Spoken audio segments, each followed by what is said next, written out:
Aujourd'hui je vous propose une petite vidéo posée où on parle des meilleurs arcs que le monde du manga n'ait jamais porté. Je n'ai pas lu tous les mangas, voire même j'ai oublié certains arcs. Cette vidéo ne se veut pas exhaustive et n'est pas un top. On parle juste de 10 putains d'arcs du manga game. Si tu penses à certains arcs que je n'ai pas mis, laisse un commentaire. Et qui sait, on fera peut-être un épisode 2. Pour les deux premiers arcs, on parle de futurs classiques selon moi. Tout d'abord, le dernier arc de l'attaque des titans. Je me suis déjà exprimé sur le dernier chapitre et je reviendrai dessus, mais la conclusion mise à part, cet arc a retourné le monde de par ses enjeux et sa façon de les aborder. Et l'impression d'impuissance, l'échelle et le gigantisme de la catastrophe ne sont pas sans rappeler un autre arc qui fait bien sûr partie de ce top. Mais quand on y réfléchit, Revelio, la contre-attaque de Mar, les révélations de Bâtard avec le chemin et le grand terrassement. Même si la hype est morte, cet arc sera selon moi s'inscrire dans la postérité. Le second futur classique est selon moi le dernier arc de MHA. La bataille finale faisant suite à l'arc de Dark Deku, qui était incroyable, mais là les arguments seront sensiblement les mêmes que pour SNK. Les enjeux sont gigantesques et les proportions le sont encore plus. Dans les deux cas, la société est foutue en l'air et le monde en gardera des séquelles. Ça, c'est ce que j'appelle des fins marquantes. On va pas se mentir que cet arc était dingue, malgré une petite baisse de régime entre la première et la dernière partie. Tout d'abord, on découvre une facette encore plus sombre de l'univers. Gon et Killua ont une évolution opposée incroyable avec le premier qui sombre dans les ténèbres tandis que l'autre se libère des siennes. Mais surtout, les antagonistes sont clairement un cran au-dessus, mais sont traités de façon incroyable, avec Pitou et Meruem en tête. Le combat contre Netero et le moment où il s'assoit pour échanger son point de vue parce que se battre est inutile est juste du pur génie. Je ne pense pas devoir argumenter plus que ça. Cet arc a mis tout le monde d'accord. Là, on parle pas forcément de l'arc le plus impactant côté enjeu et dans son scénario, mais il est impactant dans son média. C'est une merveille narrative. D'ailleurs, je vous conseille la vidéo du Tropper dessus. Le combat Goku-Freezer est génial, et l'apparition du Super Saiyan... cet arc a modelé littéralement 90% des arcs shonen postérieurs. Vegeta qui s'allie avec les héros, sa mort, le commando Ginyu, le côté élargissement d'univers, univers très coloré qui fera la patte des mangas qui suivront, comme Naruto ou encore One Piece, bref, un arc de légende. Voilà l'arc qui a clairement traumatisé tous les lecteurs. L'arc auquel tu penses quand on te parle de Seinen, l'âge d'or de Berserk, revenant sur les origines de Guts. Incroyable de bout en bout, l'enfance de Guts, sa relation avec Casca, mais surtout celle avec Griffiths, Guts qui prend conscience de son existence propre, les premiers combats de Guts contre des apôtres comme le gros singe ou encore Zod, et ça finit par la scène mythique de l'éclipse. Comment décrire l'éclipse à ceux qui ignorent ce que c'est?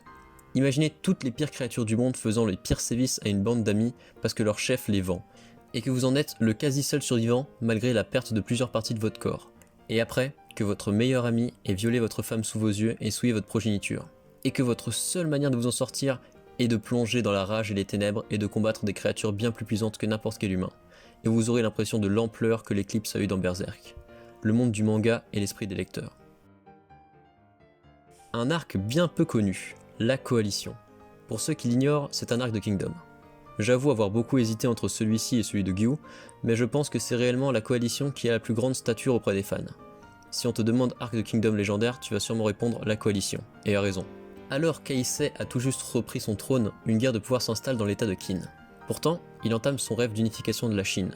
Mogu et Shin l'emportent contre Rempa à Sanyu, et Riboku comprend que s'il ne fait rien, la Chine sera conquise par Qin. Il a donc réuni sous une même bannière les 6 autres états, pour déclarer la guerre à Qin. Il roule sur la plupart des villages et se rapproche de la capitale.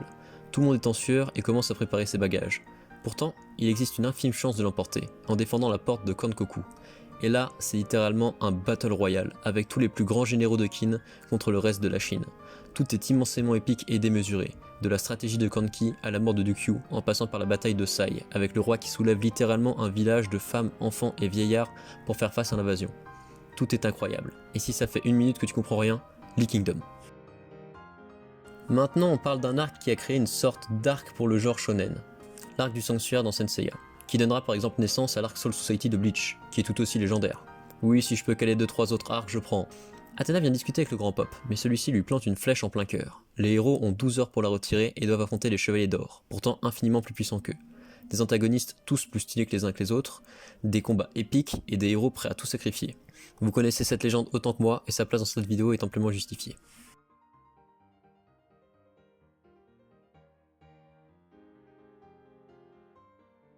L'examen Chunin dans Naruto.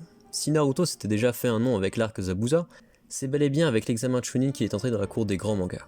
C'est du vrai Naruto à l'ancienne. La plupart des nouveaux personnages secondaires du manga sont introduits, il y a des moments d'humour, la forêt de la mort avec Orochimaru, les combats entre Genin au tournoi avec des dingueries comme Neji Naruto et Garali. On a aussi l'apparition du Chidori, l'entraînement de Jiraiya, l'attaque de Konoha avec Sarutobi contre Orochimaru, mais également le combat Gaara contre Naruto, qui nous montre que Naruto n'est plus le dernier de la classe, le guignol. Non, c'est un vrai ninja. Il obtient non seulement le respect de Sasuke, qui veut l'affronter, mais aussi le surpasse avec ses progrès fulgurants. Bref, rien qu'en te faisant une liste, tu te remémores toutes les dingueries de cet arc, et je pense qu'après mûre réflexion, il a sa place auprès des plus grands, sans avoir à rougir. Alors là, c'est le moment de la vidéo où je me fais assassiner. On est bien d'accord que One Piece aussi méritait sa place dans la vidéo. Mais j'avoue humblement que pour moi, Marineford reste un arc incroyable mais n'a pas réellement raconté grand chose. D'accord, il est impactant, mais il me manque de ce fameux cocktail sauce One Piece que des arcs comme Enies Lobby ou Alabasta nous avaient habitués. L'arc qui selon moi mérite le plus sa place ici, c'est bel et bien Dressrosa.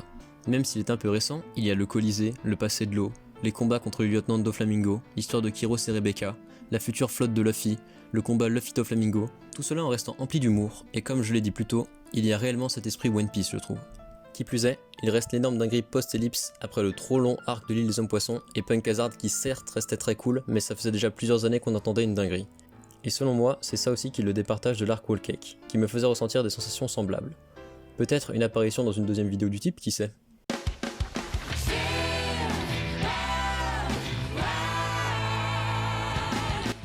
Enfin, je ne pouvais pas ne pas parler de Jojo. Tout d'abord, trouver un arc au sein d'une partie est très compliqué, donc ça ne pouvait être qu'une partie à part entière. Et même s'il est vrai qu'en tant qu'impact et renommé, la place devrait revenir à Stardust Crusader, Steel Ball Run lui reste très nettement supérieur. Que ce soit dans le développement de ses personnages, dans l'immersion dans l'univers western avec cette esthétique qui fait la patte de Jojo, et c'est la partie qui ouvre le bal sur le multivers Jojo, sur lequel la fin de la partie 6 nous laissait dubitatif. Mais Steel Ball Run a su mettre tout le monde d'accord, un arc de légende s'il en est. J'encourage tout anime only à se pencher dessus, ou alors d'attendre patiemment le moment où ça va sortir parce que je vous préviens, ça va être grandiose. Voilà, j'espère que cette petite vidéo détente vous aura plu. Je me doute qu'elle va pas mettre tout le monde d'accord. Oui, j'aurais pu parler d'autres arcs, mais ceci reste, vous en conviendrez, des légendes indiscutablement. Bref, si cette vidéo t'a plu, tant mieux. Si elle ne t'a pas plu, j'en suis désolé. J'essaie chaque jour de m'améliorer, alors laisse une critique constructive. Allez, salut!